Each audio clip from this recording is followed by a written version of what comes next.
राधे राधे भक्तों। आज हम एक ऐसे मुद्दे पर बात करने जा रहे हैं जो आधुनिक जीवन का सबसे बड़ा संघर्ष बन चुका है।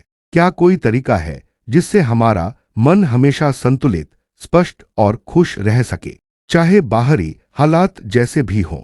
टेंशन भरा ऑफिस, उलझे हुए रिश्ते या रोजमर्रा की चुनौतियां, क्या भीतर शांति का एक स्थायी स्रोत बनाया जा सकता है? इस सवाल की नींव को समझने के लिए हम महाराज जी के विचारों से प्रेरणा लेते हैं। लेकिन आज की चर्चा को हम बिल्कुल नई, ताजा और प्रैक्टिकल भाषा में समझेंगे। मन के अस्थिर होने का असली कारण क्या है? अगर ध्यान से देखें तो मन की दौड़ कभी बंद नहीं होती। हम किसी चीज से खुशी लेने जाते हैं, मूवी, शॉपिंग, दोस्तों की मस्ती, और लौटते वक्त फिर कोई चिंता वेटिंग लिस्ट में मिल जाती है। ऐसा क्यों? क्योंकि हम खुशी को बाहर ढूंढते हैं और मन को उन चीजों से बांध देते हैं जो खुद ही स्थायी नहीं है। घर, नौकरी, रिश्ते, ये जरूरी है, लेकिन इनसे चिपक जाना मन को लगातार डर में रखता है, कहीं ये छिन न जाए। यह ऐसा है जैसे कोई पत्ते से बनी नाव में बैठकर समंदर पार करने की कोशिश करे। लहरें उठेंगी ही और मन डूबता उतरता रहेगा। अगर बाहरी चीजें बदलती रहती हैं तो मन का सहारा कहाँ हो? यही वह मोड़ है जहां आध्यात्मिकता और मनोविज्ञान एक ही बात कहते हैं। मन को किसी ऐसे केंद्र से जोड़ो जो बदलता नहीं। आप चाहें तो उसे ईश्वर कहें या अपने मूल्य सत्य, करुणा, सेवा, अनुशासन, क्योंकि मन जिस दिशा में टिकता है धीरे धीरे उसी जैसा हो जाता है। बदलने वाली चीज बेचैन मन, स्थायी मूल्य स्थिर मन। क्या ऐसा व्यक्ति दुख से परे हो जाता है? नहीं, दर्द हर इंसान अनुभव करता है, लेकिन ऐसा व्यक्ति दर्द को अपनी पहचान नहीं बना लेता। उसके अंदर एक इनर साइलेंस होता है, जैसे किसी गहरे कुएं की तली, जहां सतह पर लहरें उठे लेकिन नीचे हमेशा शांति रहे। अब सवाल, इसे जीवन में लागू कैसे करें? महाराज जी के विचार सिर्फ दिशा नहीं देते, एक पूरा सिस्टम देते हैं जिसे अपनाया जा सकता है। मैं इसे आज की भाषा में मेंटल वेलनेस टूलकिट कहता हूं।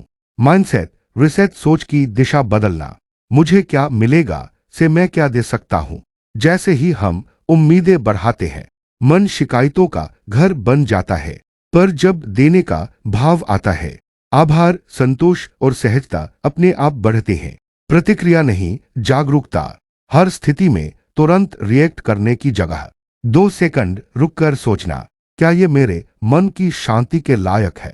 ये छोटा सा विराम मन में बड़ी क्रांति ला देता है।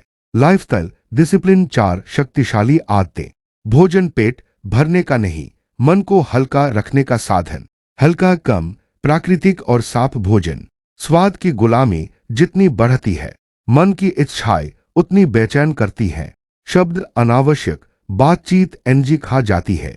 हर बहस, हर गॉसिप, हर मीनिंगलेस बातचीत हमारे दिमाग की बैटरी को चुपके से ड्रेन करती है। संयमित और स्पष्ट बोलना मन को तेज भी बनाता है और शांत भी। नींद समय से अधिक उसकी गुणवत्ता महत्वपूर्ण। यह नींद का कॉन्सेप्ट साधना आधारित है।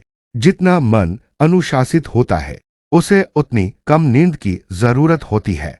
ये आम व्यक्ति के लिए नहीं, बल्कि उन लोगों के लिए है जो मन को साधने की यात्रा में गंभीर हैं।